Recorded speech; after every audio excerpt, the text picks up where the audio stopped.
Hi flute players, good to see all of you out there again. It's Mrs. Hicks, your flute music teacher. Your day's about to get better because you're gonna watch this lesson about tone quality. Oh my goodness, how to make a decent sound with your flute. This is so important and it takes time to learn. Everybody, you guys can all make a sound by now.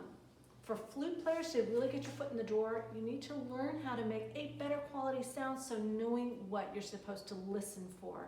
So some of you perhaps have an airy sound, and that's what I'm going to go over today about how to fix it.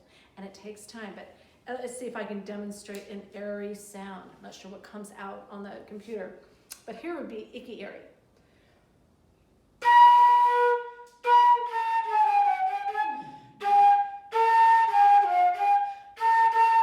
Do you hear that airy sound? Now, I can make a sound, and at first, your band teachers are just so thrilled that you as a flute player can make a sound. Okay, got that done. But now let's raise the bar and make a better quality sound, because there's nothing worse than an awful icky sound when a flute is trying to play a really pretty song. So everybody has different shaped lips. Some people have larger lips. My lips are thin, some are medium. So you have to figure it out based on your lips. So what I do is, and this is the rule of thumb for most people, unless you have a really super duper full bottom lip, but typically you put your mouth up to the lip plate, okay, your lip, and just relax. Okay, you can bring the corners back slightly and down perhaps, and that helps to even out the lower lip. And you want to feel the edge down here, and you want your lower lip to extend, relax across the hole about 1/3 of the way across it. So when you feel that, and you feel the edge, and you make a sound, I'll just do a D. Now, that was clear.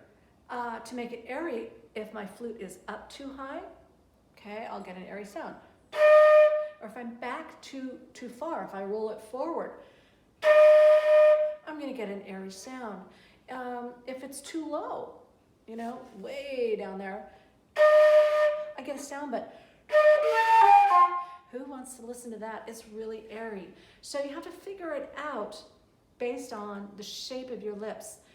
It's the magic, it's physics of it all, the way the air hits the far edge of the hole. It's all physics, and how the angle, they're getting the correct angle of the air hitting that far edge. So the way to also train yourself is to play long tones. That gives you the time to figure it out. Listen to yourself. If you hear this icky airy sound, start fiddling around, you know, go, oh, I wonder if I go up a little bit, if that'll help. If I bring my lip back a little bit, that'll help. Start kind of shifting it around a little bit until you get a clear, open, resonating sound. I remember when I first got my sound, I started playing my flute when I was in 7th grade, and that was fine. And then I started taking lessons when I was in 9th grade, and I remember this lesson I had with my teacher. She was wonderful, and she started fiddling with my lips. The whole lesson was this, and she was like, okay, try this, try this, try this, do this, do this, do this. And I finally got it, and I remember she just started like yelling and jumping up for joy, like I figured it out. It takes time. Also, your tongue. Oh my gosh, I've had a number of students like, what is going on? I've been fiddling around with them, like this airy sound wouldn't go away, and then I'd finally say, wait, where's your tongue? And they're like, uh-huh. Now, if your tongue is like, there, the whole time you play a sound, listen.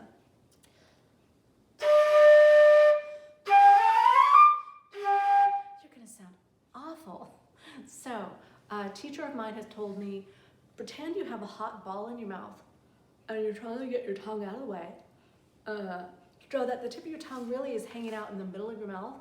and your throat is nice, big, and open, that will create kind of a resonance cave inside your mouth, and that helps you also clear up your sound.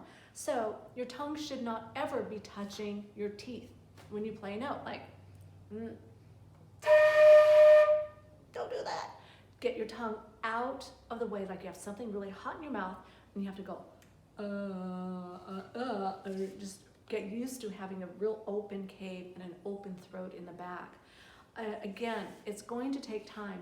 Long tones, the way I do them, are like this.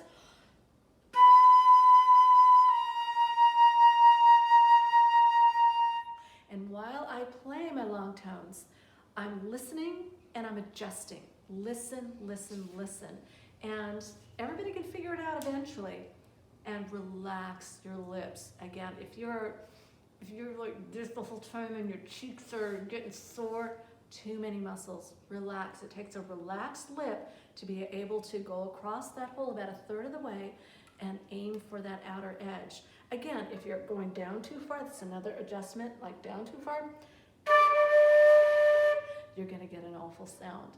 So one story I have is of this guy I played flute with, and he had a solid gold flute, and he came over to our house and play, and his flute like cost $30,000, and he started playing, and he had an awful sound. It was just an awful, annoying sound. So it's not necessarily the quality of the flute you have, it's what you're doing with your mouth. So it's patience, take time, listen to yourself, adjust. All right, guys? So, gonna love you and leave you. My next lesson I think is gonna be about vibrato, and that's gonna be fun. Let's see if I can make Napoleon howl. He's over there.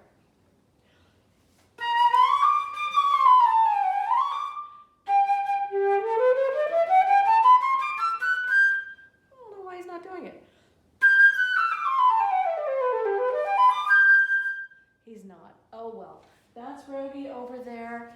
And here's Tulip. Where is she, girlfriend? There she is. And what else? I'll try that howling one more time. Pull in. Pull in.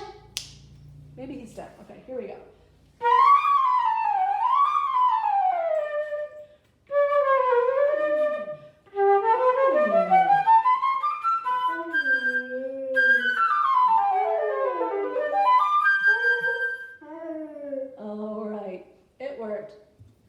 Okay.